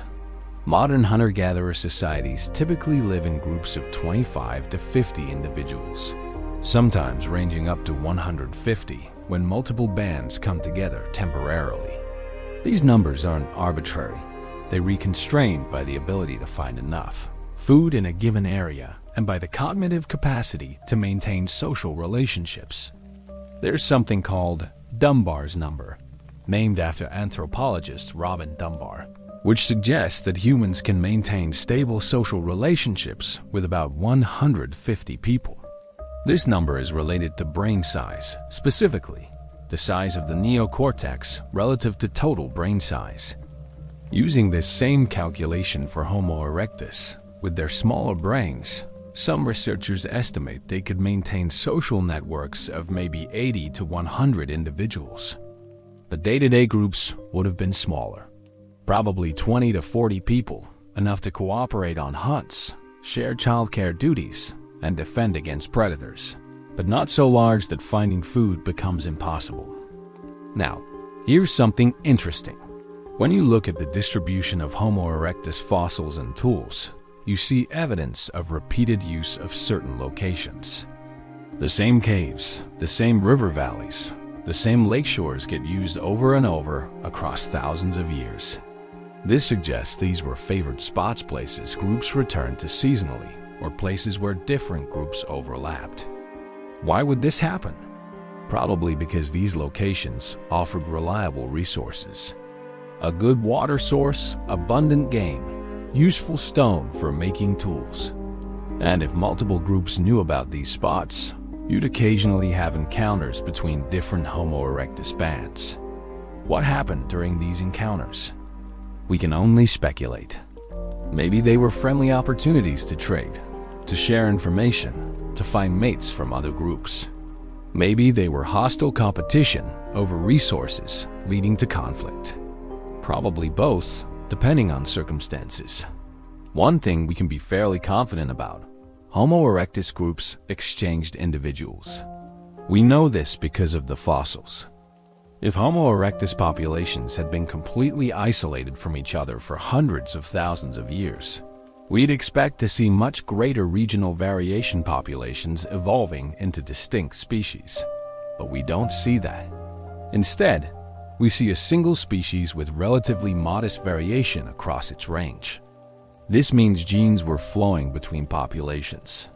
And genes flow when individuals move between groups, either through migration or through mating. This is common in modern human societies. Individuals, especially young adults, leave their birth group and join another, bringing their genes with them.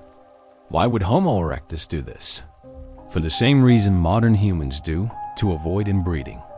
Small, isolated groups quickly accumulate genetic problems when close relatives mate. Exchanging individuals between groups maintains genetic diversity and health. But exchanging individuals requires social mechanisms. You need a way to integrate newcomers into your group. You need to accept strangers, at least sometimes.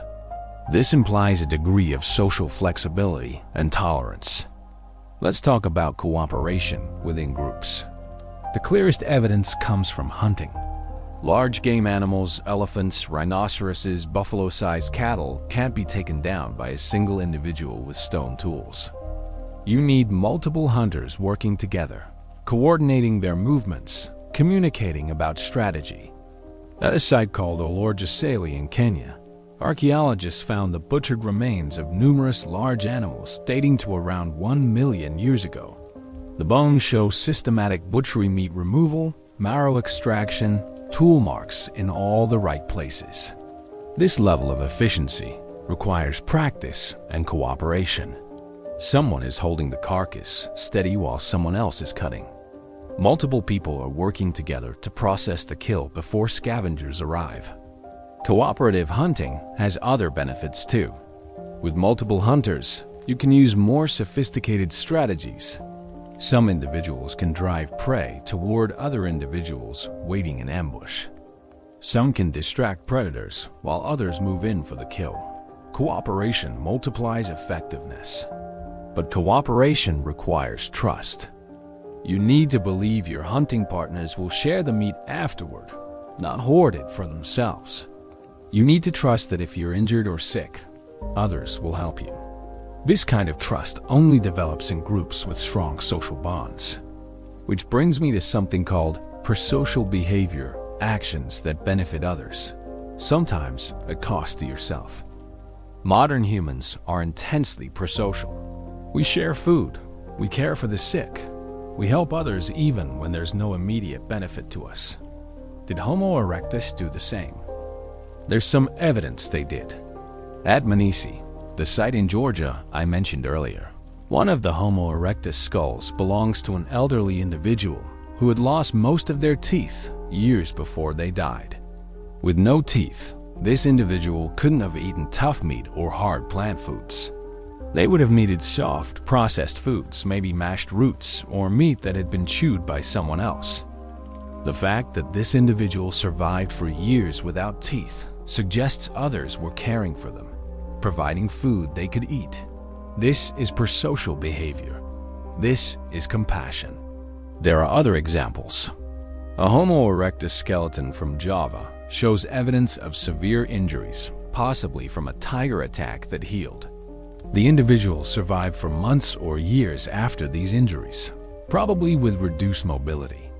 Again, this suggests others helped them, provided food and protection while they recovered. Now, I don't want to over-romanticize this.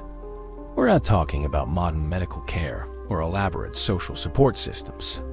But even basic care, sharing food with someone who can't hunt, protecting someone who's vulnerable, requires empathy and social bonds.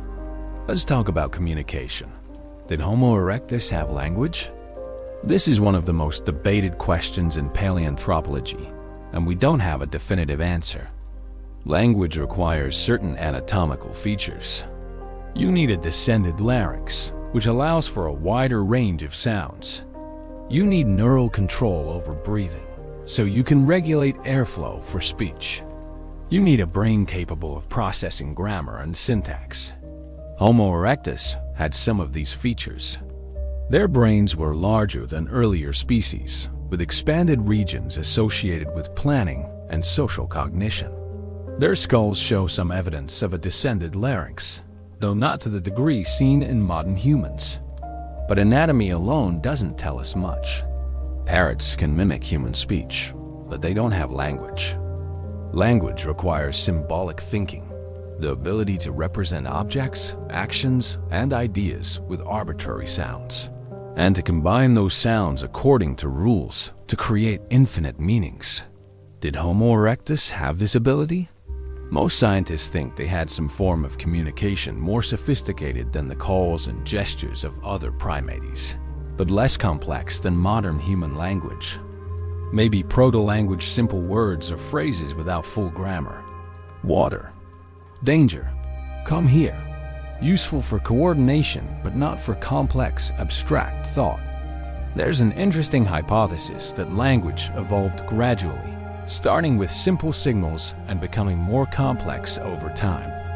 Under this model, Homo erectus might represent an intermediate stage more communicative than apes, less than modern humans. Toolmaking supports this idea. Remember, teaching someone to make a hand axe requires demonstration and correction. It's easier if you can say, "No, strike here," or harder. But it's not impossible without language. You can teach through gesture, imitation, and trial and error. So while Homo erectus probably communicated in ways more sophisticated than other animals, they probably didn't have full language as we understand it. Let's talk about another aspect of social life: childcare. Humans have unusually helpless infants. A human baby can't walk for about a year, can't feed itself for years, and doesn't reach full independence until adolescence. This extended childhood requires intensive parental investment. Homo erectus likely faced similar challenges. Their brains were large, not as large as ours, but larger than earlier species. And large brains require extended development. Homo erectus infants were probably dependent on adults for years. In modern hunter-gatherer societies, childcare is often shared.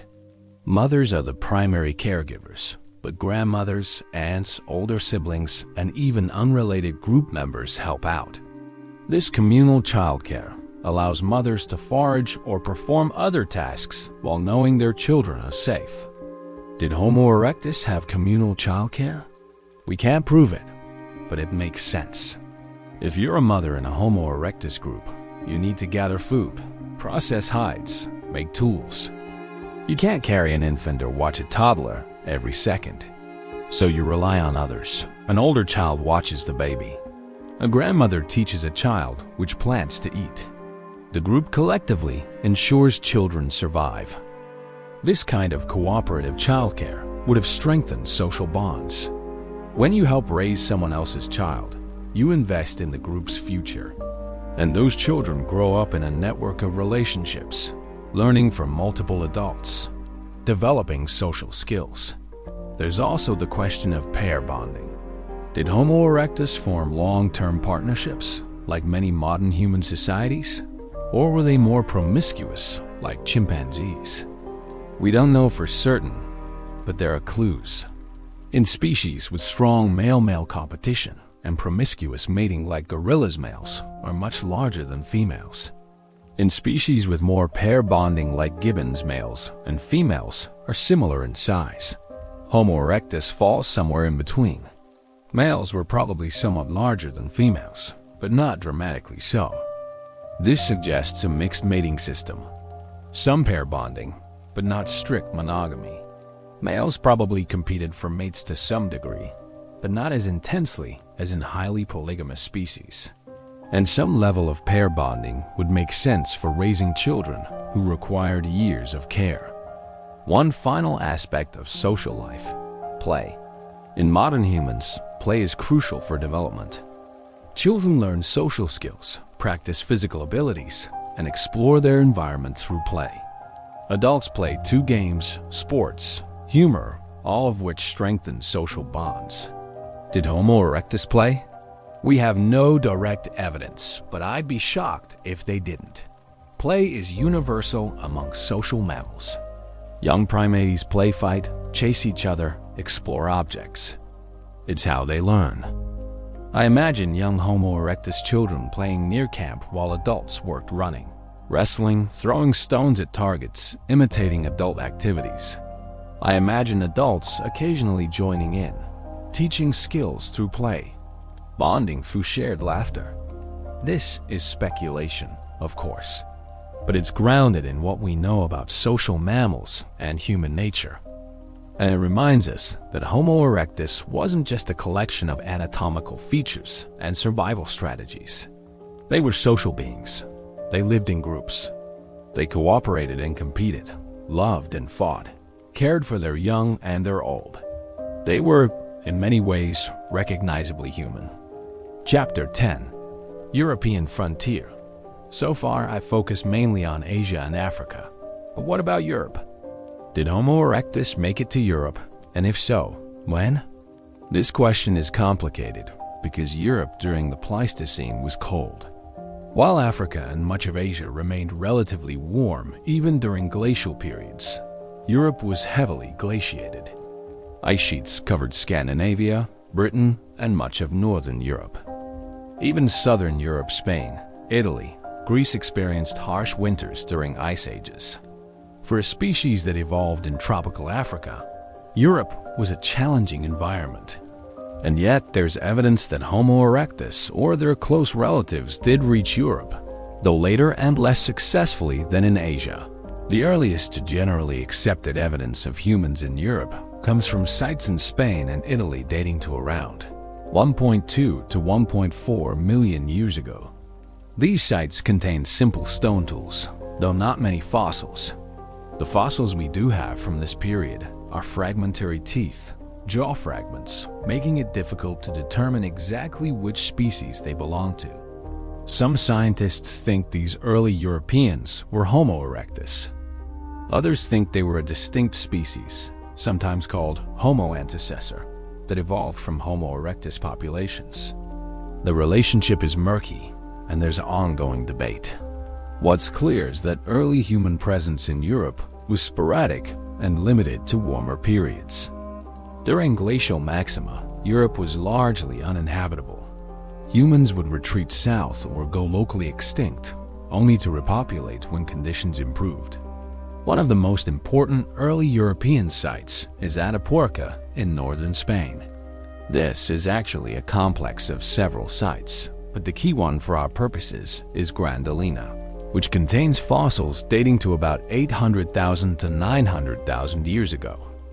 The Grandolina fossils belong to Homo antecessor, a species that some researchers consider a European offshoot of Homo erectus. These individuals had a mix of features, some similar to Homo erectus, others more advanced, foreshadowing later species like Homo heidelbergensis and eventually Neanderthals.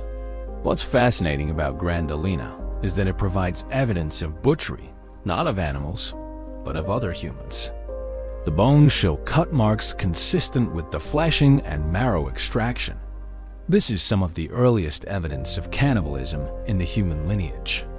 Now, cannibalism sounds shocking to modern sensibilities, but it's important not to moralize. We don't know why it occurred.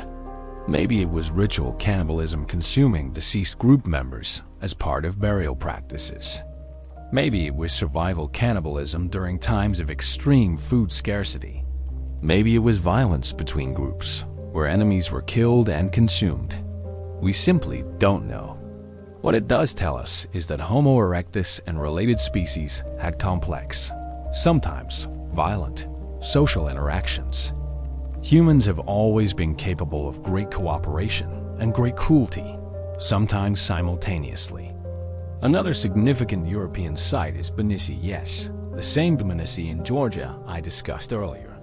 While Georgia is technically at the border of Europe and Asia, it's often considered the gateway to Europe. And the fact that Homo erectus reached Tbilisi 1.8 million years ago means they were on Europe's doorstep very early. But reaching Georgia and fully colonizing Europe are different things. Georgia has a relatively mild climate, even during glacial periods. Moving farther into Europe meant confronting much colder conditions. Why didn't Homo erectus spread widely into Europe earlier? Several factors probably contributed. First, competition. Europe was home to large carnivores, cave bears, cave lions, hyenas, that competed with humans for caves and prey. These predators were formidable, and Homo erectus might have struggled to compete. Second, climate. Even with fire, surviving European winters would have been difficult. You need not just warmth, but also food. During winter, plant foods are scarce and animals are harder to hunt. Without significant technological and cognitive adaptations like food storage, tailored clothing, sophisticated hunting techniques, Europe would have been nearly impossible to colonize. Third, geography. To reach Europe from Africa, you either go through the Middle East and around the Mediterranean, or you cross at the Strait of Gibraltar. The first route is long and passes through varied terrain. The second requires crossing water, which Homo erectus might not have been capable of. So Europe remained a frontier occasionally visited, thinly populated, and often abandoned during harsh periods. But by around 500,000 years ago, humans were more firmly established in Europe. By this time, we're looking at Homo heidelbergensis, a more advanced species that evolved from Homo erectus, or a close relative. These humans had larger brains, more sophisticated tools, and better cold weather adaptations. They were the ones who truly colonized Europe. Still, we shouldn't discount Homo erectus's role. Even if they only reached Europe sporadically, they paved the way for later species. They demonstrated that humans could survive outside Africa. They developed the basic technologies, fire, stone tools, social cooperation, that later species refined. There's a site in England called Pakefield, where stone tools dating to around 700,000 years ago have been found. Britain during this period was cold, but connected to continental Europe by a land bridge. The humans who made these tools, possibly late Homo erectus or early Homo heidelbergensis, were living at the northern edge of the habitable world. Imagine their lives. Long, dark winters with limited food, the constant threat of predators and hypothermia. Yet they survived, at least for a time. And when climate conditions worsened, they either moved south or perished. Europe, during the time of Homo erectus, was a place of limits, the edge of what early humans could endure. Some groups pushed those limits and succeeded. Others failed. But the repeated attempts tell us something important. Homo erectus was exploratory by nature. They didn't just settle in comfortable environments. They tested boundaries, ventured into the unknown, tried to make a living in places that seemed impossible. And sometimes, against all odds, they succeeded. Chapter 11. Lasting impact. So, after nearly 2 million years, Homo erectus eventually went extinct. The last known fossils date to roughly 100,000 years ago in Java, possibly as recently as 50,000 years ago, if you count Homo floresiensis as a dwarf descendant species. By that time, newer species, Homo heidelbergensis, Neanderthals, Denisovans, and Homo sapiens had evolved and spread. But Homo erectus didn't just disappear without a trace. Their legacy is profound. Everything modern humans have accomplished, every city we've built, every technology we've developed, every continent we've settled rests on foundations laid by Homo erectus. Let me explain what I mean. First, and most obviously, Homo erectus was our ancestor. Modern humans, Homo sapiens, evolved in Africa around 300,000 years ago. We descended from earlier species, most likely Homo heidelbergensis, which itself evolved from Homo erectus. So genetically, we carry Homo erectus within us.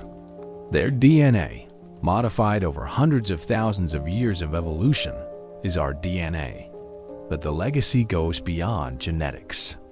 Homo erectus established patterns of behavior, cognitive abilities, and technological foundations that all later human species inherited and built upon. Consider fire. By the time modern humans evolved, fire use was universal. We didn't have to invent fire control, we inherited it. The knowledge of how to make fire, how to maintain it, how to use it for cooking and warmth and protection was passed down through generations from Homo erectus. The same is true for tool technology. The Acheulean hand axe tradition, which Homo erectus developed, lasted over 1 million years. When newer species appeared, they didn't abandon stone tools, they refined them. They made them more specialized, more efficient. But the basic principle shaping stone to create sharp edges came from Homo erectus. Or consider mobility. Homo erectus was the first species to leave Africa and spread across the old world when modern humans evolved and began their own expansion. Out of Africa around 70,000 to 100,000 years ago. They followed pathways Homo erectus had pioneered. The routes through the Middle East, into Asia, across to Indonesia, these had been traversed before. Homo erectus showed it was possible. In fact, when modern humans reached Asia, they encountered Homo erectus populations that were still living there. These two species overlapped in time and space. Did they interact? Did they compete? Did they interbreed? The evidence is unclear, but the possibility exists. We know modern humans interbred with Neanderthals and Denisovans, other human species descended from Homo erectus. So it's not impossible that limited interbreeding with late surviving Homo erectus occurred as well. If so, we might carry tiny fragments of Homo erectus DNA that came not from our direct ancestors, but from more recent mixing. But even without direct gene flow, Homo erectus shaped the world modern humans inherited. By spreading across Africa and Asia, they altered ecosystems. They influenced animal populations through hunting. They spread seeds of plants they ate. They created trails and pathways through repeated use. They were ecosystem engineers, modifying their environment in ways that lasted long after they were gone. Let's talk about something more abstract, the cognitive revolution. Modern humans have abilities Homo erectus lacked. We have complex language, abstract art, symbolic thought, sophisticated planning. These abilities emerged gradually over hundreds of thousands of years, building on the cognitive foundations Homo erectus established. Homo erectus had bigger brains than earlier species. They could plan ahead, make tools, teach skills, cooperate. These abilities were limited compared to ours, but they were the beginning. Each subsequent species refined these abilities a little more. Brain size increased. Neural connections became more complex. Language gradually emerged. By the time Homo sapiens appeared, we had all the cognitive machinery necessary for modern behavior. But that machinery didn't evolve in a vacuum. It evolved incrementally, starting with the innovations of Homo erectus and building upon them, generation after generation. There's also a psychological legacy. Homo erectus was curious, exploratory, willing to venture into unknown territories. This trait, this drive to see what's beyond the horizon, is deeply human. It's why we climb mountains, cross oceans, and eventually leave Earth to explore space. Where did this trait come from? Probably from natural selection, favoring individuals who were willing to explore. Those who stayed in familiar territories had access to known resources. But those who explored found new opportunities, new food sources, new places to live. Over time, the explorers, the ones with curiosity and courage, were the ones who survived and reproduced. Homo erectus embodied this exploratory spirit, and they passed it down to us. Let me give you a specific example of Homo erectus's lasting impact. Persistence hunting. I mentioned this earlier, the technique of running prey animals to exhaustion. There are still human cultures today that use this method. The San people of the Kalahari Desert in southern Africa are famous for it. A sand hunter will track an antelope, jogging after it for hours in the heat of the day. The antelope sprints away, rests, sprints again. But the human keeps coming, never stopping, cooling himself through sweat while the antelope overheats. Eventually, after 4 or 5 hours, the antelope collapses. The hunter walks up and dispatches it. This technique works because of anatomical features we inherited from Homo erectus. The ability to sweat efficiently, long legs for covering ground, spring-like arches in our feet. These features evolved nearly 2 million years ago, and they're still useful today. Or consider our love of cooked food. Nearly all human cultures cook most of their food. Raw food diets are rare and difficult to maintain. Why? Because our bodies have adapted to cooked food. We have smaller teeth, shorter digestive tracts, and higher caloric needs than we would if we ate raw food. These adaptations began with Homo erectus. Once they started cooking regularly, natural selection favored individuals whose bodies were optimized for digesting cooked food. Over hundreds of thousands of years, our ancestors became dependent on cooking. Today, a raw food diet is possible, but it's challenging. We've evolved to expect cooked food, so every time you eat a cooked meal, you're experiencing a legacy of Homo erectus. There's also a broader evolutionary lesson. Homo erectus showed that success doesn't require being the strongest, the fastest, or even the smartest. It requires being adaptable, cooperative, and persistent. These traits allowed Homo erectus to outlast countless other species, including many that were more physically impressive. Saber-toothed cats were powerful predators with enormous fangs. They went extinct. Giant ground sloths were massive, heavily armored herbivores. They went extinct. Homo erectus with no claws, no armor, no fangs, just intelligence, cooperation, and tools survived for nearly 2 million years. That's the lesson. Adaptability beats specialization. Cooperation beats individual strength. Intelligence beats brute force. Modern humans have taken these principles to their logical extreme. We're not the strongest animals, but we've conquered every ecosystem on Earth. We're not the fastest, but we've built vehicles that can travel thousands of miles per hour. We're not naturally equipped for flight or underwater living, but we've invented airplanes and submarines. We inherited the Homo erectus playbook and refined it. Instead of just adapting to our environment, we adapted our environment to us. Instead of just using fire, we harnessed electricity. Instead of just making stone tools, we developed computers and spacecraft. But the core principles, adaptability, cooperation, tool use, exploration, those came from Homo erectus. Now, I want to end on a slightly philosophical note. When I think about Homo erectus, I'm struck by how much they accomplished with so little. They had stone tools and fire. That's it. No writing, no agriculture, no cities. And yet they spread across a third of the planet and thrived for nearly 2 million years. Compare that to modern humans. We've only been around for 300,000 years. We've been practicing agriculture for maybe 12,000 years. We've had industrial technology for 200 years. In evolutionary terms, we're infants compared to Homo erectus. Will we last as long as they did? That's an open question. We face challenges Homo erectus never encountered: climate change of our own making, resource depletion, nuclear weapons, pandemics. Our technology gives us incredible power, but it also makes us vulnerable in ways our ancestors weren't. Homo erectus lived lightly on the earth. Their populations were small. Their impact per individual was minimal. They took only what they needed and moved on. We're different. We transform landscapes, consume vast resources, and leave lasting marks. There's no moral judgment here, just observation.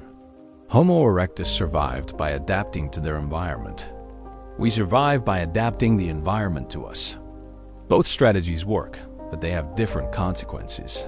Still, I find hope in the Homo erectus story. They faced impossible odds, predators, climate change, hunger, disease, and persevered. They explored unknown lands, adapted to hostile environments, and built the foundation for everything that came after. We carry their genes, their tools, their drive to explore. We're the inheritors of a 2 million year experiment in what it means to be human. And if Homo erectus could survive ice ages and volcanic eruptions and saber-toothed cats with nothing but stone tools and fire, maybe we can solve the challenges we face today.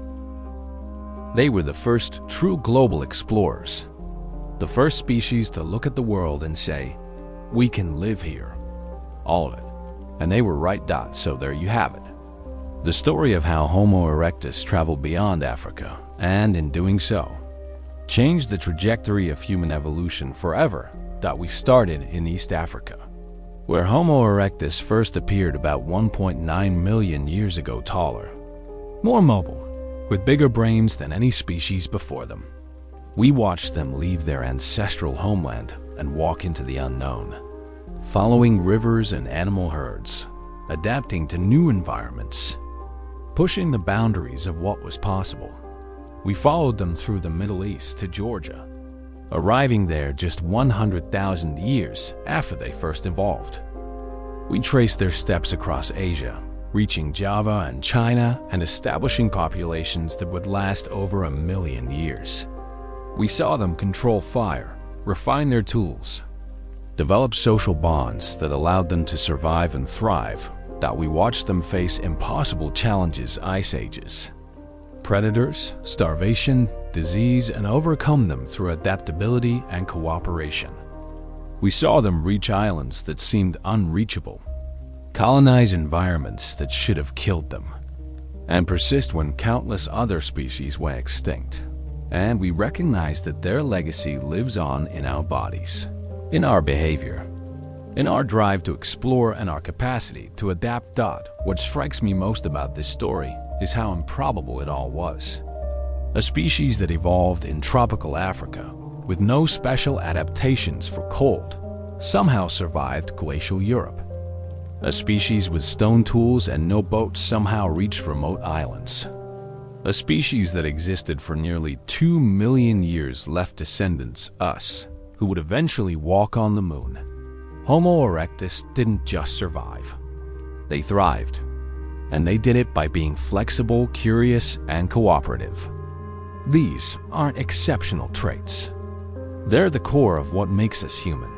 When I started researching this topic, I expected a straightforward migration story. Early humans walked out of Africa. End of story. But the reality is so much richer. Homo erectus wasn't just migrating. They were exploring, experimenting, learning, adapting. Every generation faced new challenges and found new solutions. They were the first humans to truly live everywhere, to make the whole world their home. And in doing so, they showed that humans, despite being physically unimpressive compared to many animals, could succeed anywhere through intelligence, cooperation, and determination. The questions that remain are fascinating. Did they have language? How sophisticated was their social structure? Did they appreciate beauty? Did they have beliefs about death or the supernatural? We'll probably never know for certain. But each new fossil, each new site, each new analysis brings us closer to understanding that, and maybe that's appropriate. Homo erectus was a species that embraced the unknown, that walked into uncertainty and made it home. It's fitting that they remain, in part, unknowable, a reminder that there's always more to discover, always another horizon to explore. If you take away one thing from this video, let it be this: you exist because Homo erectus took a chance, because they walked beyond the familiar, adapted to the impossible, and survived against all odds. Their journey of nearly 2 million years brought us to this moment. You, watching this video, learning their story. That's the power of curiosity. That's the legacy of exploration.